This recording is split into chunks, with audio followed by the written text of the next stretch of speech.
السلام علیکم ناظرین، ٹریلر آپ نے دیکھ لیا ہوگا اور آپ نے نوٹ کیا ہوگا کہ عثمان بے بڑے جوش اور جذبے کے ساتھ برسا کی فتح کی تیاریوں اور جنگی منصوبہ ترتیب دینے میں مصروف ہیں، اور پھر اسے ایک قلعے کا محاصرہ کرتے ہوئے بھی دکھایا گیا ہے جس میں اورحان اور ہولوفیرا کو بھی آمنے سامنے دکھایا گیا ہے۔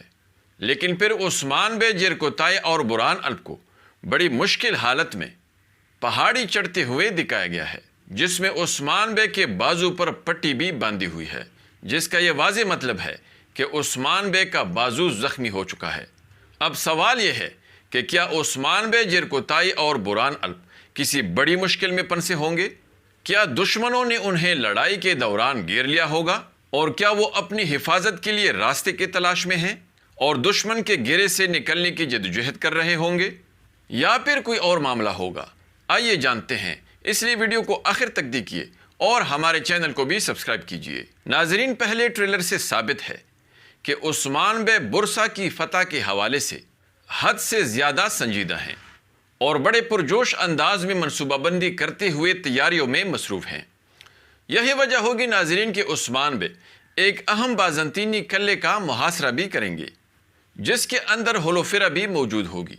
چونکہ یہ برسا کے فتح کی مہم کے حوالے سے پہلی کارروائی ہوگی، اس لیے ناظرین عثمان بے یہ قلعہ فتح کرنا ہر حال میں ضروری سمجھیں گے۔